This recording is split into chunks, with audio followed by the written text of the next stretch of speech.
Thanks for hitting upon Discovery class. My name's Ron. I'm going to be your instructor. I'm going to begin by describing a building. It was built out of white marble, and it's plated inside with pure gold.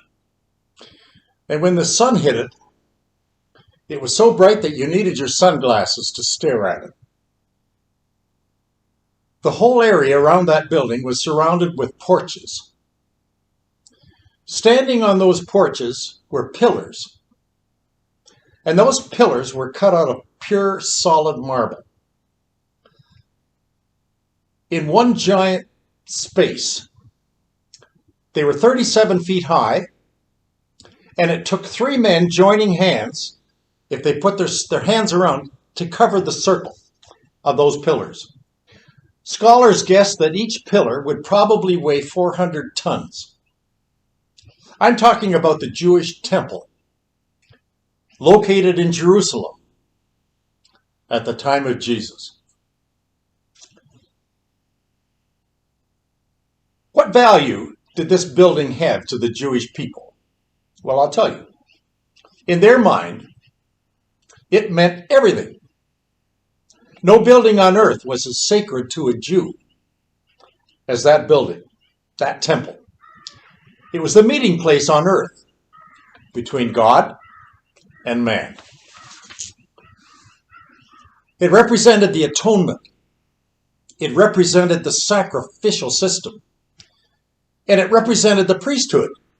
Put simply, it portrayed the very heart of the people of God. Matthew chapter 24 is my story. It begins Jesus' discourse, called the Olivet Discourse by biblical scholars. And it was a proclamation by Jesus of the end times. Something's going to happen at the end of the world, and this is where the discussion begins. It's an amazing chapter in the Bible.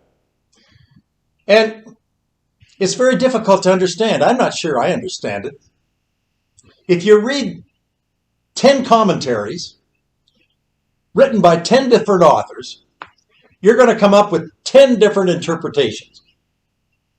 And when you read the chapter, phrases like this will appear. There's going to be wars and rumors of wars. What does that mean? I don't know. And there's a phrase, the destroying terror.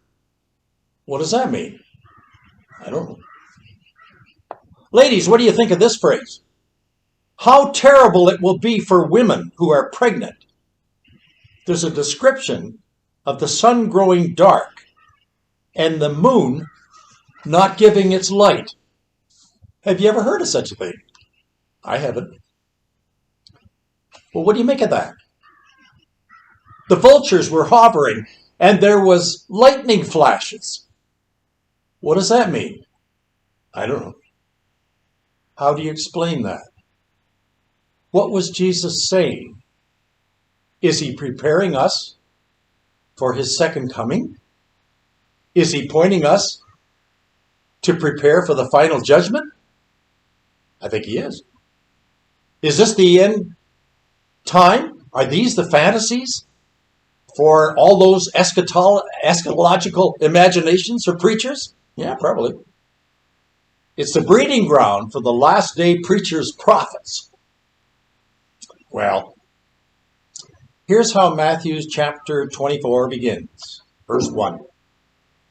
Jesus is in Jerusalem with his disciples. It's just days away from his crucifixion. He's about to die.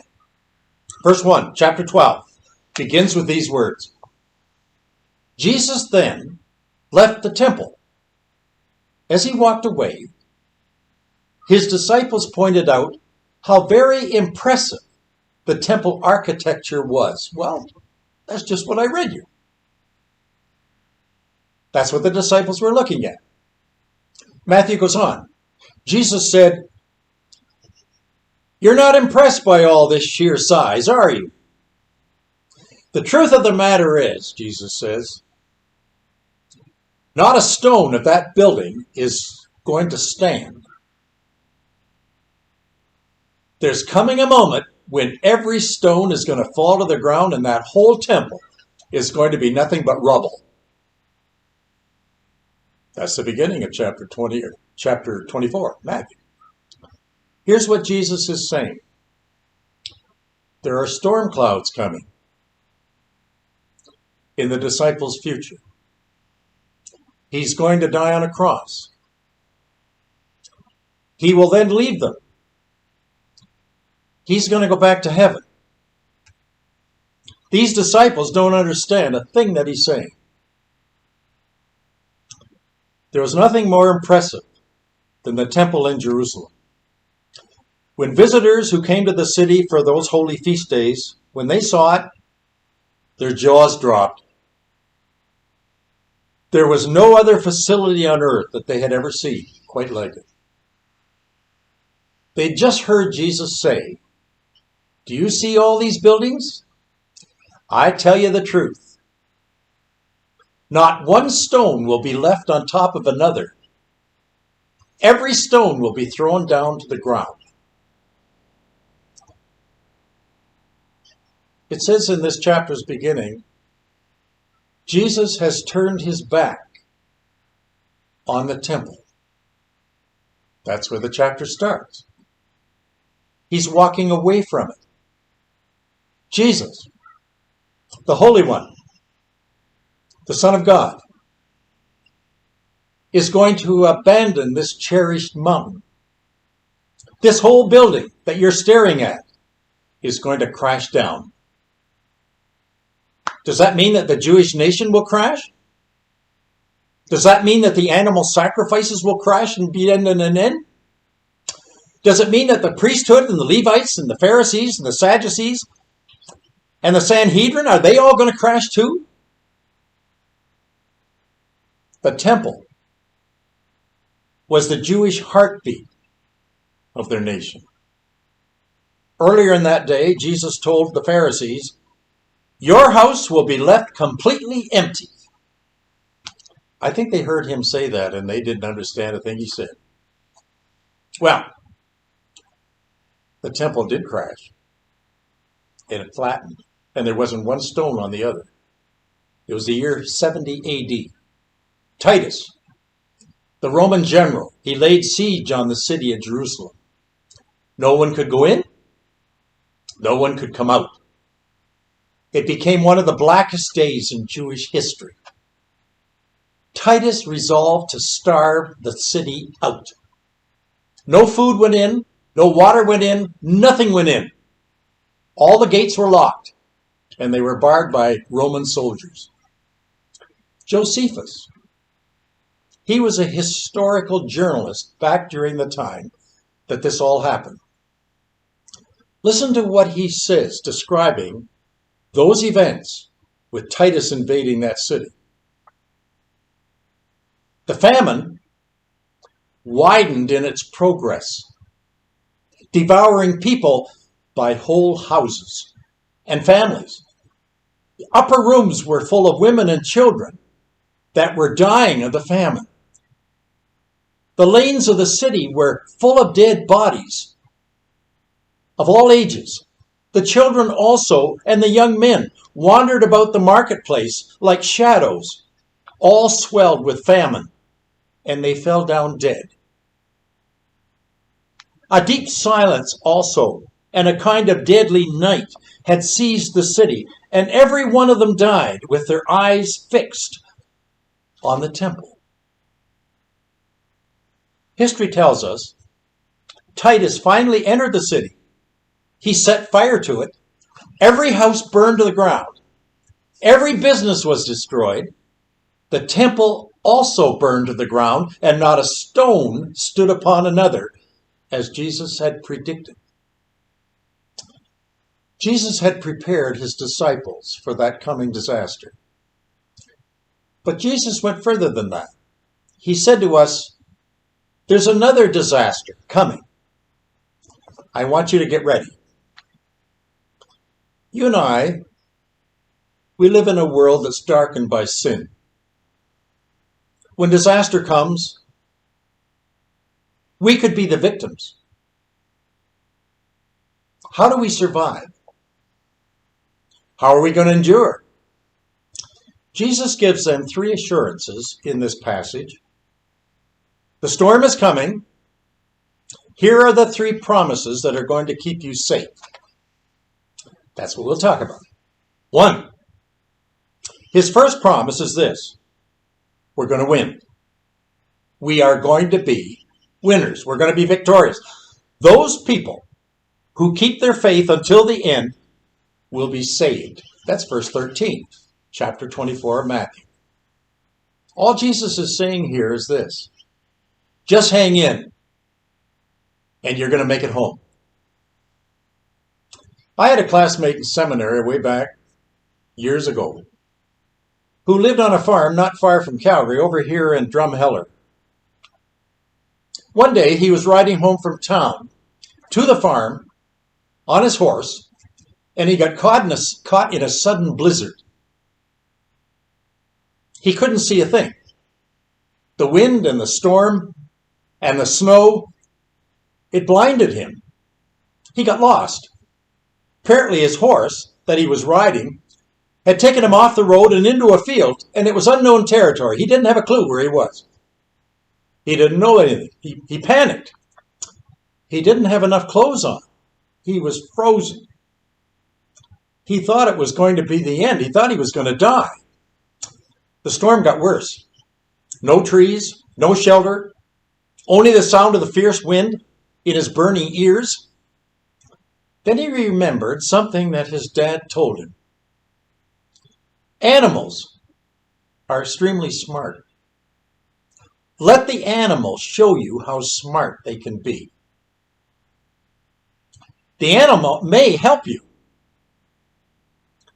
They have hidden abilities, and they got abilities that are far better than yours. Gordon, that was his name. What have I got to lose? He remembered what his dad told him. He got off the horse.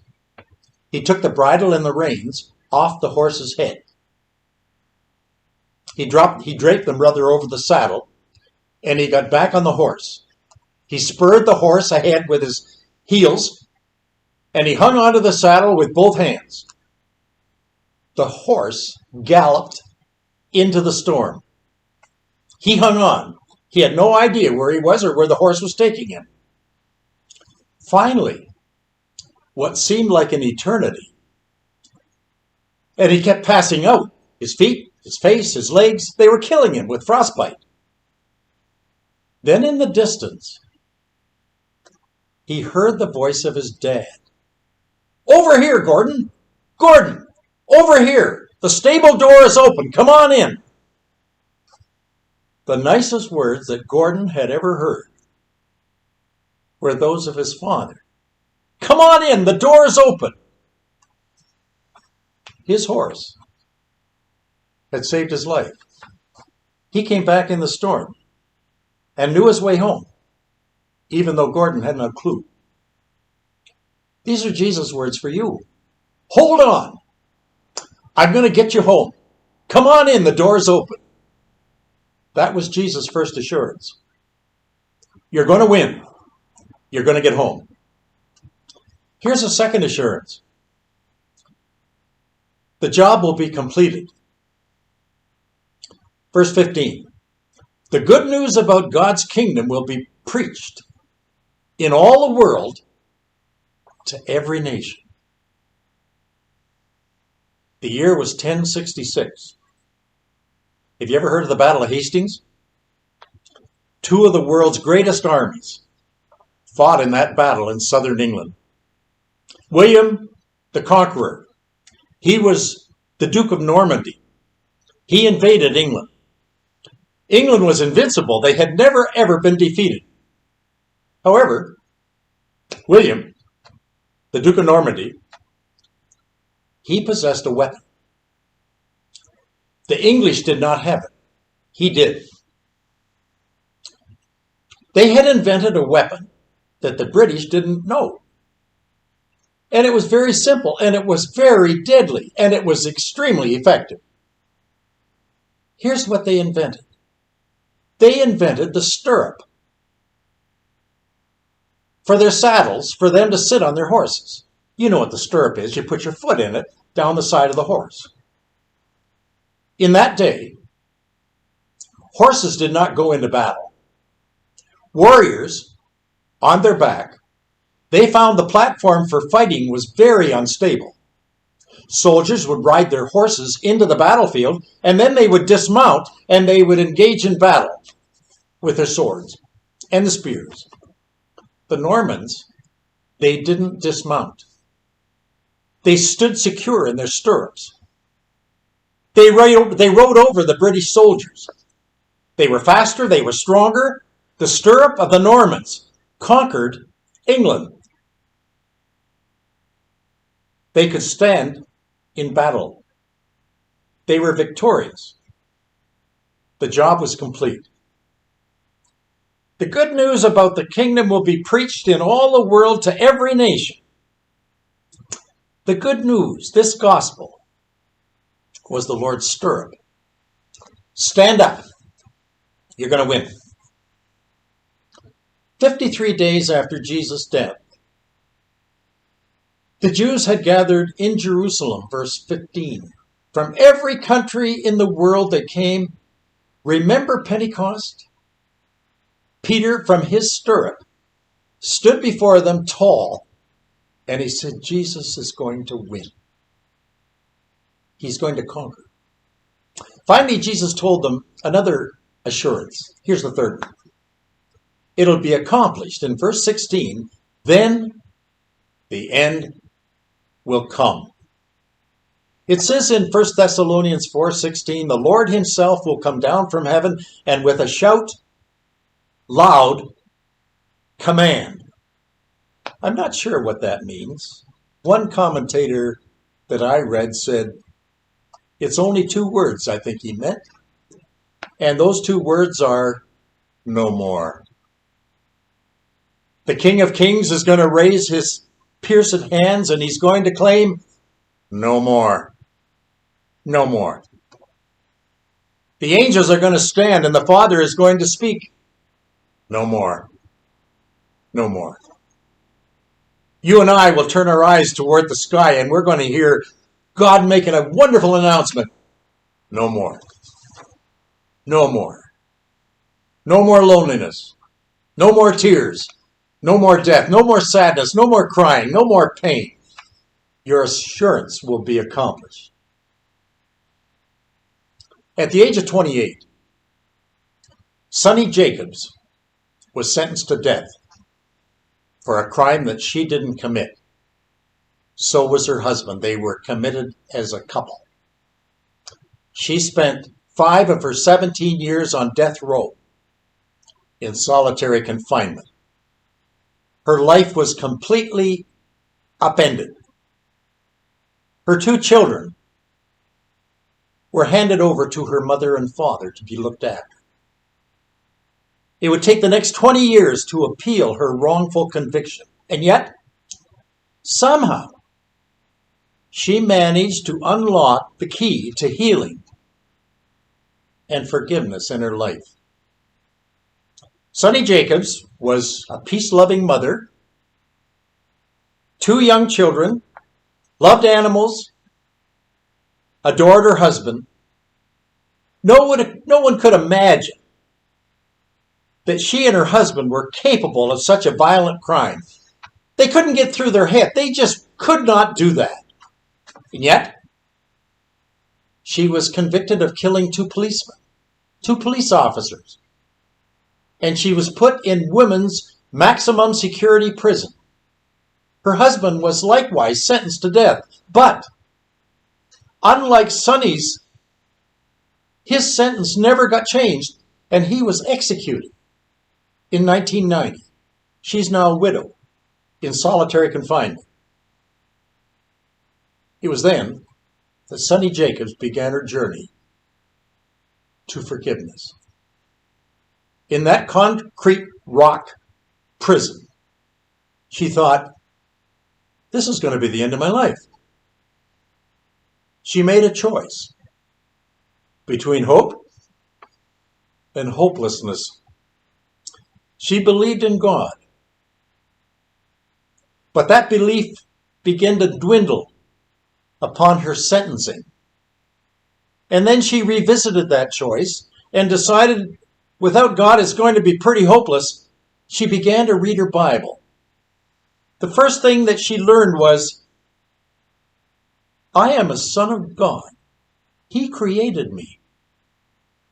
The jailer had a soul. God created him. The judge, he had a soul. God created him. The prosecutor had a soul. God created him. All the 12 jurors had a soul. God created them. I learned to forgive them. They no longer kept me awake at night. They didn't ride my bedpost. I didn't have to think of them anymore. I gave them to him. I saw all these people as souls on a life journey. Anger and resentment began to leave me.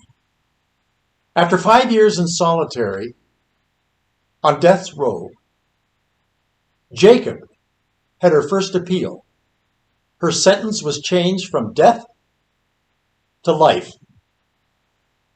She was moved into the general population of the prison, and the guards noticed that she was probably the happiest prisoner in the prison.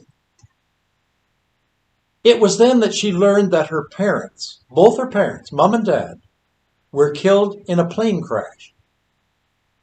It was the worst day of her life. She was now orphaned. She didn't have a mom and dad. Her children were orphaned. They were the parents, substitute, while she and her husband were in jail. They were staying with them. Because of their death, they were shipped off to foster care. She never saw them again. DNA was the key that unlocked a wrongful conviction for Sonny Jacobs. She didn't kill those policemen. Her husband didn't kill those policemen. DNA found the killer. But it was too late for her husband. But she was set free. When she was ushered out of the gate of the prison to walk out a free woman, the guards gathered on 2 rows in 2 long lines, and they became her admirers. She walked down that lane of those 2 prison rows, and they all applauded. She was asked by the press, Sonny, do you have anything to say? Yes, she said, I do. She said, life is a very dark shadow. You carry it with you every day of your life. My son came out and warmed me up like a beautiful ray from heaven. My compensation, I learned the meaning of forgiveness. I now feel complete. Class, that prisoner found assurance. I want you, when you read chapter 24 of Matthew, to find your assurance. Go read it for yourself. Go find yourself. It's waiting for you. As a matter of fact, it might even set you free. Well, the clock on the wall is gone. My time is up. Thanks for coming by. If you come back next week, I'll tell you some more. Thanks for joining me.